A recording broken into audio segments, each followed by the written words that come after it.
Voilà, n'ayez pas maté, n'ayez pas actualité, les lots, et ça, ceux qui 5, pour te décortiquer. Hein, toki na ngona lombango, pour batouba comprendre que ici on travaille. Chez nous, tu crées un groupe pour contre-égaler les Rwandais au bazar au bimisa ba mensonge. Alors, il y a un Patrick Mouyaya, alors toujours ne consommez pas les poisons rwandais. Patrick Mouyaya, je vous salue en passant. Tout ça que consommer des poisons rwandais. Il y a un tout ça que ce peuple congolais consommer fachi béton. Oui, Patrick Mouyaya, tout ça que consommer des poisons il y a rwandais. Vous à la circuité dans magambo na loba. Ayez vos apaisements, écoutez-moi attentivement. 9 ballons bloqués. Donc 909 et donc 209 pardon. J'aimerais dire ceci. Puisque bota la pression toye nango na mboka a on a limité na 9e rue. 209 gîtes. Je le dis très bien. 209 gîtes. Toko le ballon au monde des alaka. Ba ballon ya bilamba, ba ballon ya ba sapatu, ballon ya ba polo, bakangi yango 209 na limité 9e rue. Tokobeta masolo nini bakuti na kati. Effet militaire et banda okende wapi tozawa tokobeta masolo wana et puis toya kobeta masolo ya ba M23 ba ko continuer toujours ko sala désolation tire désolation. Ah on a tikali komona 5 côté bobimi. Je suis informé que ba M23 ba yeko enlever Sango. Boko ka komba Sango auti na MS auti ko liesa batuko mignon. Kuna na Goma. Akomi ko kende na ba bazalaki na bango porté disparu. Boko yoka wa kombo ya Sango abeshole na ambongo na ba mute bawana. Au moins ce que ba Rwanda bino bolobaki que non, il vous soutient, il vous donne de l'argent. Bangwana. Donc basani ba lever moko na bino. Sango ya ba lever to moni bino te. Attaque ça le message moko silence radio. Senko, vous avez informé te. Aha, baza ko boma bana batu. Baza ko enlever, baza ko violer ba maman na est bino bozo kende na sima ba tala. Ezwinde ke chaku ko sekate yango anati. Ba enlever ce ko Sango silence radio à Senko to ko beta masolo. To ko ya pe ko zwa dossier ya perquisition ya Kingakat. Ni ne sali ba ke ko perquisitionner. Ti ba Olive banda ko do ba bima di n'importe. On s'en fout. Même les États-Unis, ça la exécution. Les États-Unis, merci. Non, député Eliezer Ntambo, c'est un doué. Laissez-moi féliciter ces députés, puisque na moni balwa ya zo ya nango, eza balwa moko kitoko. Lobi na moni alobeli banane, alobeli santé na bango depuis baza na baibi ata hôpital mon côté. Mais loko se pelisinga ezali mention na ya kotisa ki jour wana. Loi projet de loi pardon. Oui, à côté de ça qui semaine passée, Yanine. Bah avantage nous surtout il y a Hippolyte Kanambez à la Bolu. Puisque ndenge zawana état congolais fout la Kabila, maï courant tout ça et il paye Kabila. Auto le bagage ça la bande on a biso bitu. Et vous devez comprendre que non Kingaka toi les aba congolais, elle a qui à la parc de la Vallée si je ne m'abuse pas. Bana Kishasa, vous s'abonner massivement na chaîne Abino Chinois Info à Bokoza Makambu. Au monde parc de la Vallée de Sélé. Les locaux namba baptisé yango Kingakat. Et ça qui nous quitte. Nde toko kende bongo ko beta susu matsolo mwa muke ya ndenge nanga asali réunion lobby. Alors réunion wana a lobby nini réunion wana donc nanga est-ce que ba autorité ou soit bande na biso ba service de renseignement ba service nyon surtout. N'étiez pas au courant, il y a que non nanga ko sala réunion place telle puisque ngai na pesa ki bien nanga lobby. Comme bango bazo ko continuer ko bon puisque la nuit du mercredi vers jeudi ba bomaki batu 100 personnes mabutu moko et baza ko sala nyon surtout pour ba évacuer donc ba limoussa ba trace. Et alors dossier zaliawa ezali que nini ngai na kosenga. Et voilà, chers dames et messieurs, Tobandi, vous allez agiter, vous allez agiter, ayez vos apaisements. Aussi, le chef de l'État à se débarrasser d'un voleur, à se débarrasser tout autour de lui d'un opérant politique. Chers dames et messieurs, chers compatriotes, 209 ballons, saisi lobby na limité na 9e rue industrielle. Alors bah tiens la bino ba vidéo beaucoup on en a. Alors yo abonnez-vous aimez vidéo donc ceux qui te lobby bien encourager biso. Attends j'aime. N'hésitez pas à retirer ba commentaire après avoir côté là. Donc 209 ballons. Absolument bien en bagit bloqué et pas nani. C'est le bourgmestre ya commune ya Lumete. Yemoko Azalaki en présence. Ya Kokamwa. Chers dames et messieurs, chers compatriotes. Et ça, donc, incroyable mais vrai. Et ça, la mina katia Kongwawa. De Bozomona. Na limité. Bourgmestre Yemoko sur place. Alors, le problème, c'est quoi? Bake Kokanga Kuna na kati. Ya ba ballon, ba effet militaire. Ba donc, ba bout, ba tenue militaire, ba béret, tout. Ba munitions de guerre. Ezo ya na sens ezo le rôle net ba ballon hein omoni ba ballon ya ba keti o ba maman ba tekela ka biso o mona ka keno mama ke somba ballon na na limité aye koteka mama ke ko somba ballon na ye ya sapatu mama aye koteka mama ke ko somba ballon na ye soki ya ba single ba undershirt ya koteka zokande na kati eza bongo te. Chers dames et messieurs 209 ne quoi donc comment on va se quitter et bandaki ko kendewa wapi pe eutiwa wapi et vous comprenez que ba entreprise surtout ya ba indio yo pakistanais ba nani les hommes d'affaires ya Kabila baza complice to ko betama solo na bisaki bino na ba émission na ngayawa na uti koleka. C'est pourquoi je vous demande toujours n'hésitez pas à vous abonner donc la chaîne Oyo ya bana mboka na bi déjà que non otozali ko benga le partenaire en temps réel maître Christian Kalamba Kabeya ya yebsanga toujours que Dieu te bénisse. Yo pe ko lo batte que Dieu te bénisse. Toto Bonaventure commentez.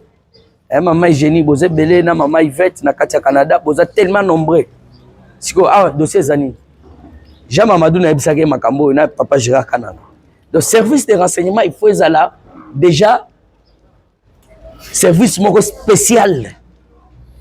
Mais toujours mon service de renseignement lelo bato belé bazana kati bato Hippolyte Kanambe. Qu'est-ce qu'ils vont faire? Que vous allez la clairvoyance et vous allez la vigilance. Il y a peuple congolais. Et donc, vous allez comprendre que Makambo Tozoloba, Bisopeto Okamu. Comment ça fait-il que non? Naloba Kango toujours peine à continuer à Koloba. Ba conteneur rien surtout les autres na Congo. Il faut que les misango ko vérifier yango. Donc il faut ça donc koye bani neza na kati. Dans le Bumbashi bo mona ki binomoko.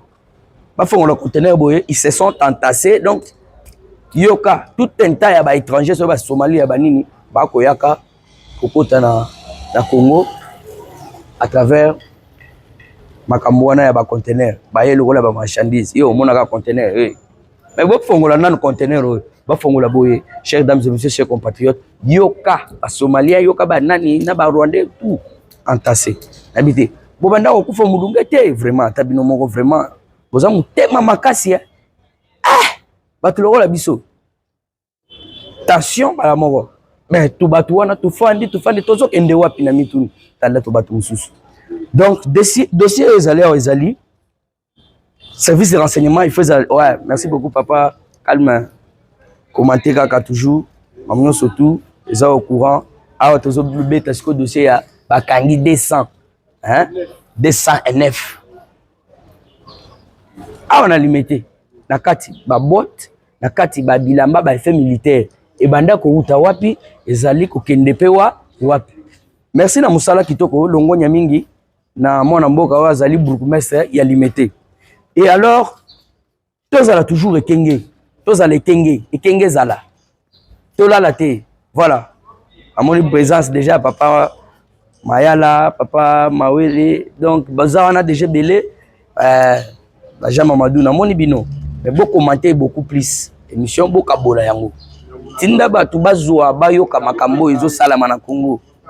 Voilà alors et vos apaisements awa tozali siko na dossier awana to sauter déjà 209 ballons boye bagano bakanga ki ba effet militaire na kati biloko ebele na kati ezali na limité asko nazolo parce que makambo ya M23 batu mabe bake ko enlever sango tala l'air to ya ko information le BP na landeli je n'ai que 2 bateaux na occupé na émission mkolo lobby oyoyo donc na occupé bango ba beteli yango puisque moi j'ai été appelé Balobinin, Bolandana tout d'abord, Bozope Combo, puisque ici, c'est du boulot. Aimez toujours et aux Alakitoko. Rachel Koubengwa, n'hésitez pas. Na Clarisse Bino Bozaba m'a pas sur Bolandanga en temps réel. Bana, donc, Batote à Bozaba Rega, Banderolanga Kuna ya nini Kuna, oyebi déjà. Tokokoma. Les M23 ont enlevé un abbé qui répond au nom de Gilbert Ndungu de la paroisse Kanyabayonga Basha. Après avoir terminé la messe, Ndake Bongo a commis Kozonga. Azo Utagoma, Azo Ken. Oyebi ba M23 ba emporté ba kenaye na mdambo batu azalaki na bango wana. Toyebi côté ba kenaye était jusqu'à présent. Donc des baye comment que non abbé tout monde était ndenge nini depuis dimanche. Zoka abbé ba M23 ba donc ba lokota ki déjà yé. Ba keina yé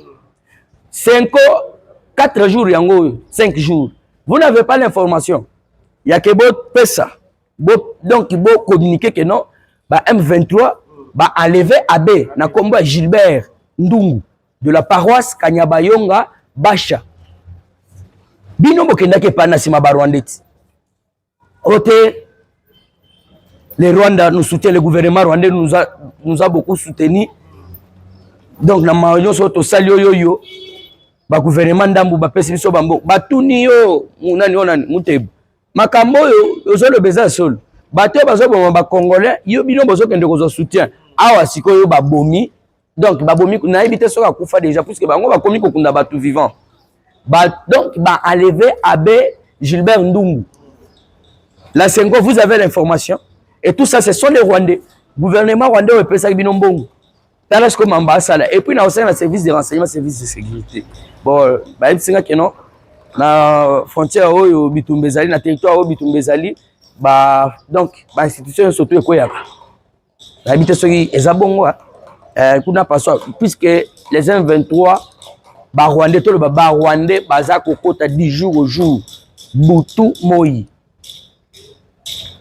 Vision à Bango, Bazo Kendesiko qui s'engani, Bazo Lissousou, Tanganyika. Est-ce que le service de renseignement, vous êtes au courant? L'armée, qu'est-ce que vous avez réservé? Puisque d'après Ngaï, Bato Bazo Boma na machette, Bato na Bazo Boma, Bazo Kunda Bango vivant, na Bato Bako Koufe Longo na Bango, na Monika Ezali Wamoko. Pour Nanga Lobi Asali, pour Nananu, Nanga Lobi Asali Réunion. Na Réunion, on a toqué Koyoka ke.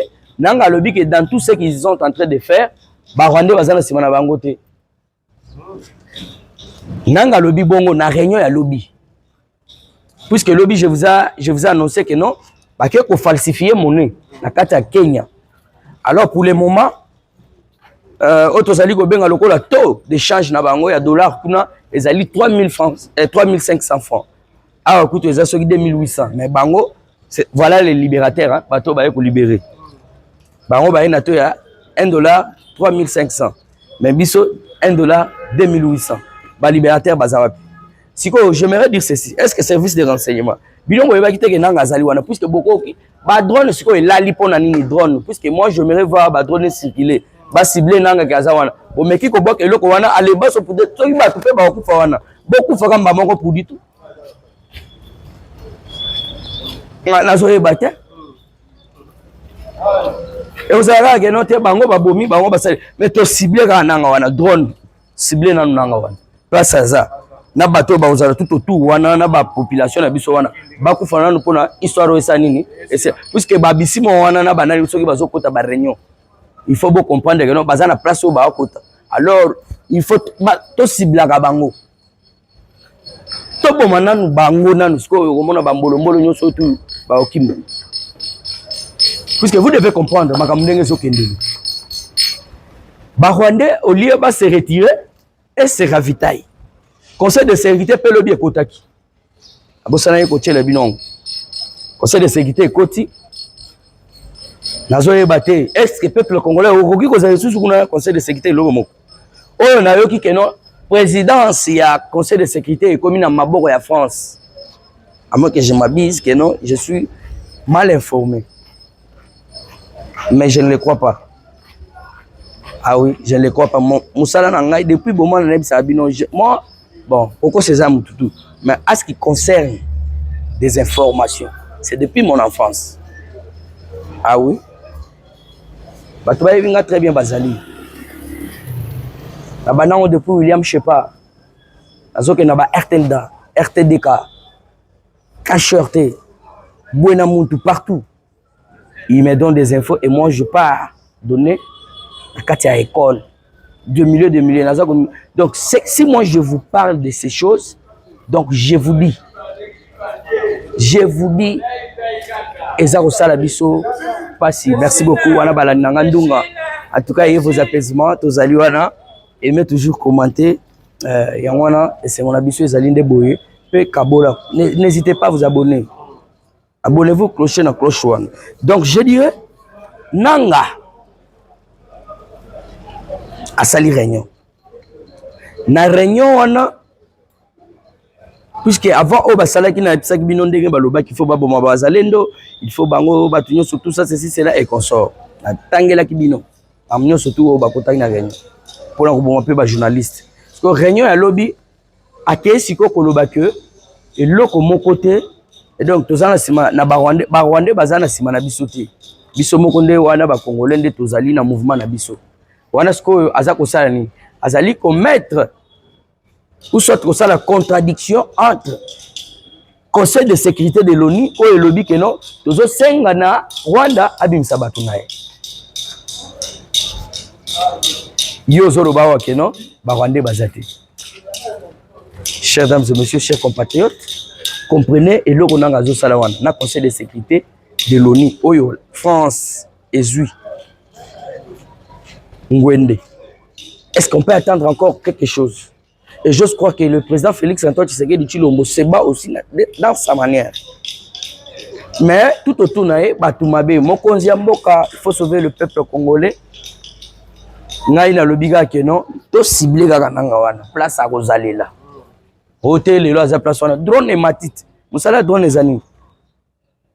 Na moment c'est le fait biso to linya ngote. Ba Rosalendo ba wana tu moni ba Rosalendo ba c'est le fait. Je demande de fournir aux armes terrible, sophistiqué aux Azalendo. Il se bat, na bango na ba otozali ko benga ba arme mo boye ya bongo bongo. Et puis vous devez comprendre, merci beaucoup. Les Jonas toujours en direct. Papa Denis, voilà, dona kasha la partager. Yebisa bande ko ngana surtout ya Kasai Oriental, ya Chimbulu, Kamosha, donc Bakoanga Chimbulu tout partout. Ici, c'est là où se passe maintenant des informations. Oyo ngai naza donc na signé contrat. Donc venir drone musala nango ezani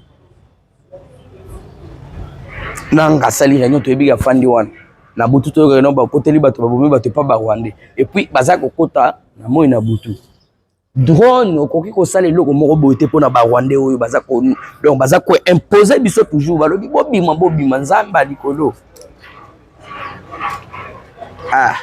zambeta ta kolela bana Conseil de sécurité de l'ONU to croyaki que non. C'est toujours la guerre. On nous fait toujours la guerre. Et puis là-bas, généraux verrés au sein de l'armée, les hommes militaires, mon conzibo, kokako, longola bateau, tout ça qu'on comprend. Bah généraux verrés, bazar.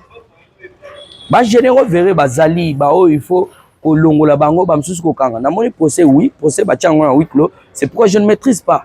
Ma kamba procès, oh ya bateau, bah kimi na est. Je ne maîtrise pas ça bien. Puisque procès est à huis clos. Vous n'avez à moins que en contact. Dans le bateau, bango pe kuna chombo, ike levé ba yambate. On peut cette information. On a eu que zaka ke non. Moko akufaki. Le bina non ça qui déjà bino. Akufaki. Vous devez comprendre que togo lo bani. Na procès na monaiga bakangaki, bato Congo central, bato Kasai, na bato Équateur.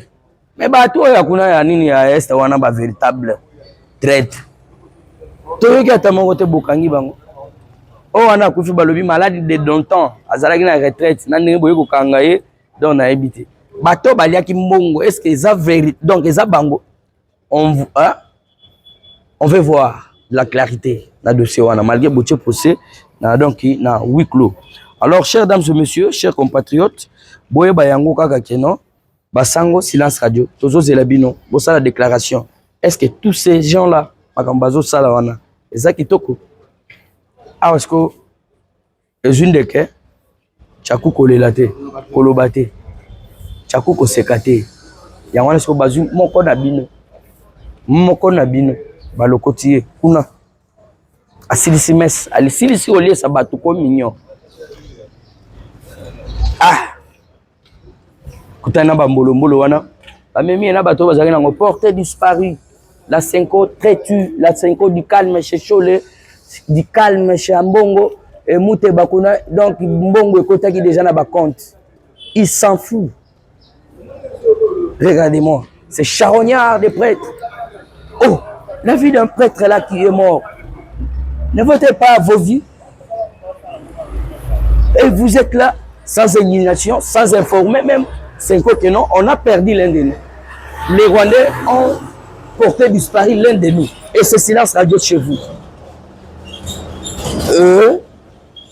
Bozo zoka courage ya kolata nzambala wana. Kwa mtu kopela moto lokola neti batie sens. Ah oui. Oui. Ba mystique wana fait salam. Comment trouvez-vous possible que non? Ba M23 donc il va enlever sango bino ba sango fandi wana 5.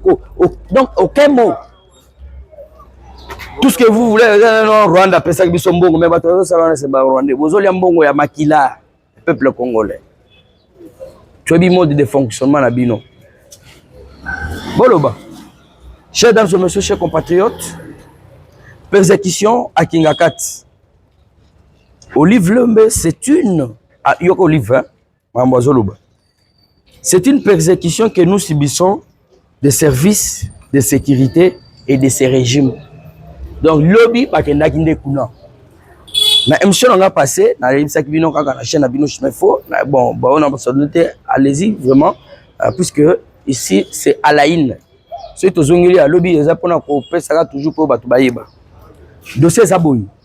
Na bisa ki jour moko wa keno monsieur Henri, hein, si je ne m'abuse pas, un Indien wana obakanga qui bras droit ya Kabila. Il a accepté de collaborer avec la justice. Tout a commencé où? Tout a commencé que non, au moins une perquisition basala qui na 18e si je ne m'abuse pas na limité wana kaka. Makambo ba découvrir kuna nde tinda bango que non, ba kende lisusu ba perquisitionner Kingakat. Pour la nini Kingakat basi ba perquisitionner ngo ba bimsa ba blender ba nini tout l'air ba sala ki makamuna gelem ba perquisitionner ki. Parce que Kabila a changé ki ba plan na Olive. Alors Olive plan na ezala ki nini? Alors aimez, commenter, partager, ça c'est de l'information. Ça c'est Koluka. Botine la bisoga ataba mega. Comme golo chasser peli moto ba mega ba partenaire na ngai. Kolobate ko bokay ba chat pona bosala mendicité rien. Ça ce n'est pas de la mendicité. Tozo sungana na sungyo na info, yo pe sungana na pile, to chana radio. Landa dossier. Parce que le dossier zanine. L'air sikoyo basala ki perquisition na GLM. Ba obi ke noto ke isu Kingakat nde bakenda ba trouva ba biloko to loba le ba déjà ba effet militaire tout ça. Alors, croyant que service de renseignement makambo ya sala wana biloko abimisa. Donc abimisa sili moyen kota susu ezate. Et Kabila na ba homme d'affaires nae ba changer modèle mode opératoire. Mode opératoire zanine. Yo komona ka biloko ba vivre frais. Ezokita. Oh ezaba banani ba biloko ya nini ya ba supermarché. Ezokita kana ba changu kuna ezokita soki na ba kinga ba nini ya ba kinkole. Po kinkole na Kingakat. Ezaba pembeni si je ne m'abuse pas. Si je ne m'abuse pas très bien. Voilà. Merci beaucoup papa Mayala, toujours en direct. Et alors dossier siko ezanini. Dossier zali que lorsque baza ko ravitailler biloko zo ya na lolenge wana. Donc on est biloko à vivre frais, il y a ba chambre froide. Zokande na kati na bisa bino service de renseignement. Ceux qui bomoni pesinga siko raison lelo. Donc au conteneur ezana ba auto ça ko benga ba frico, bo fongola ba frico wana na kati. Regardez maintenant mode na bango ezalaki ni mode ya laki que bango bazotinda biloko wana lolenge ezaba biloko ya supermarché, ezaba biloko ya nino ba ballon, ezaba auto zali ko benga biloko ya chambre froide. Or que za bongo te bazozongisa biloko na Kingakat. C'est ce qu'ils ont trouvé lobby. Kuna. Ezalaki lobby j'ai dit. Donc zwaki biloko belé kuna na kati. Alors chers dames et messieurs, c'est pourquoi je me suis permis na tonga lelo ko bete le bino dossier wana. Ndenge enrichi abandaki ko pesa donc andimi collaboration na justice babandaki na 18e bakuti na 18e nde balobi tozonga esuki ngakati yango nomoni Olive Lembe abandi koloba ke nous subissons une persécution wapi même na kati ya États-Unis basaka persécution Trump basaka persécution non Trump si je ne m'abuse mais pas na bino ata soki tosali persécution merci Eliezer Ntambwe bato oyo baza bato ya kokanga omoni projet de loi opesi wana modification de loi wana parce que c'est une modification de loi il faut tous les députés baza na nsima na yo ngana kamwe lobi ozolobela bango mpo na santé donc assemblée nationale eyokoka kozwela bino soin médicaux te mais okomona badepute mosusu nazoyeba te batindi bango ou soit bamiyeli eloba bandeko na biso baluba babatumani mbadi lui ozolobela mpona avantage na bango mais bango baza comprendre te et puis il faut soutenir le projet de loi non une modification de loi wana Kabila akoki jamais kozala payer ici au Congo il y a ça la biso guerre mais en même temps l'état congolais aza kofuta ye azofuta le ndaku azofuta le mai et puis basala nyonso ke non ndenge bazana mutu ya kosambisa zate so basisi bokozo matata mponyo yona devant un morceau du le pasteur Dieudonné Kamuleta que je salue en passant le président de la cour constitutionnelle Mwambi Wanzambi toujours bango bayebi to yo za mulongeshi donc le professeur des professeurs bayebi droite bayebi na bango droite eza donc bazo kende kokosaka bana batu na ba université na ba onyemba wana nyonso tu bozomona omoni teke mokonzi azotala bino ngabo atala vous avez une petite sagesse la cour constitutionnelle maintenant est devant quelqu'un qui a sauvé Congo dans le monde na makambo etali cour constitutionnelle ba bazaki bayebisa binoni ote la cour constitutionnelle était incompétente oyibi mbongo cour constitutionnelle ezala incompétente tozozongo ende sikoyo ya cour constitutionnelle ya Afrique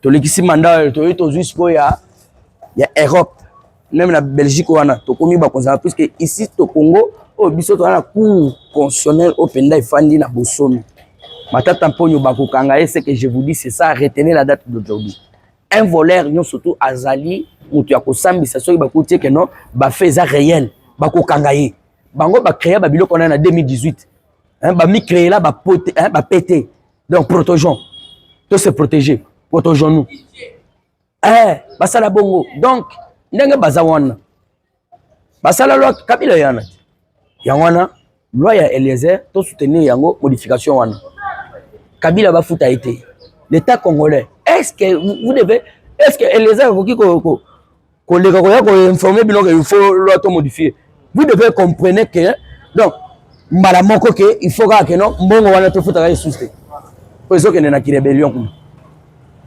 et bongo bino ba député mususu même ya IDPS boza wana ata loi nini bolobi boza ba député ya mbongo boza député pour servir mboka baba député te ba fatala kalemera rouler binot boza combien de mois un mois bon moni que moi komi ko kende etikali soki donc jour moko soki bi balale bo bandi ko kotisa plénière lobi sina yoki boko kotisa plénière donc na moi boko kotisa mbala moko et puis bozo c'est la mbongo peut-être soki kamere azolela makambo ya ba papier na ba bic ezate pour peut-être à Monique non ba soda ba bakisali bango $500 c'est ça que j'ai imaginé aussi pour ba bakisali ba soda 500 ou soit doubler bango c'est ça qui a énervé de dire tout ça ou je ne sais pas bon c'est ça ma réflexion comment qu'à un moment où bazo bâtir la bande wana ba salaire hein alors binosco yo au lobby que non ba papier ezate ba bic ezate chers dames et messieurs makambo yo et au sala biso passi alors c'était ça mambotali kingakat tout ça et consort vous devez comprendre que non makambo ezoleka na mboka na biso même bateau baza tout autour ya mokonzi ba ko aider mokonzi te par rapport à que comment ça fait-il que non Kabila abanda azwa kambongo chaque pour combattre service de renseignement service de sécurité bossa la musana bino bo perquisitionner partout donc c'est ça notre souhait et puis renforcer maintenant ba frontière surtout ba Katsumbale sakuna banini bo renforcer vraiment bo renforcer sécurité Kabila tout ce que il y a zoko sala wana ezaka pour attaquer Kisangani na Batanganyika ana eloko moko te au sala wana là on a ça binonde yangwana. Bo surveiller, bo contrôler déplacement tout ya Olive. Wana na yebisi binona Francine Muyumba. Senko botika bango baza en distraction. Basi balé balar na bango tala lelo yo. Donc mamutu et pas na bango za pepele. Mute ba refanda o mela champagne mais kuna bazo boma bazo tuer. Côté ne jouez pas avec les gouvernements. Ils nous ont aidés. Ah! Ya ba Rwandais o bazo boma lelo sko ba vie prêtre. Chers dames et messieurs, j'ose croire que non, tout ce qu'il y a. Mais, nous sommes toujours dans mon conseil. Le gouvernement a tout rôle. Et c'est le gouvernement capable. Il y a qu'à faire face à des défis au peuple congolais. Il y a qu'à faire face à l'agression. Bon, moi, maman, il y a mon groupe. Donc, message à ça, il lobby vraiment. Dans le conseil de sécurité, c'est une dame à encourager. Donc, à lobby clair, à lobby, mais c'est tout ça. Si vous êtes complice ou pas? Mais c'est ça. L'État va se prendre en riz. Hein? La rue va se prendre en charge, pardon. La rue va se prendre en charge. Thérèse Kaikwamba. Mais cette dame, vraiment, elle mérite du respect. Mais sa façon de combattre les combats que Toza Nango sur le plan diplomatique, ça nous épate, ça nous donc. Les autres sont très estomaqués. Donc Toza Koye Bate, femme brave comme ça. Accueilli à Télémilobi na conseil de sécurité de l'ONU wana, de Mafiante, conseil de sécurité de Benamouchima. Tout ça c'est le total de la bino. Service de renseignement. Il y a tout le place de la fin, place de la réunion. Bobo Maye, Bobo qui est à ta moto, drone et matin. Maison militaire, vous jouez un jeu ou pas? Drone nous ont maté pour nous. Bah ciblé garo, nanga ka place à Zawana Batouan. Même na batu na biso ba population ba ozana ba ozope likama, ba zope dans likama po ba o bazo boma chaque jour. Ba bazo kunga na moy na bomoy. Imaginez-vous tu es vivant en tant que inhumain. Parce que le service de l'enseignement, les autres, ah non. Chers dames et messieurs, chers compatriotes, nous avons un Sukawa. Pour nous colorier. Donc, dans nos prochains numéros, aimez, commentez. Ceux qui sont abonnés, abonnez-vous massivement. En même temps, tous ceux là, Basenko Balobini pour notre papa Gilbert Ndungu. Je dis et je vous remercie. 89 40 36 878. C'est mon numéro. 89 40 36 878. Au prochain numéro. Ciao.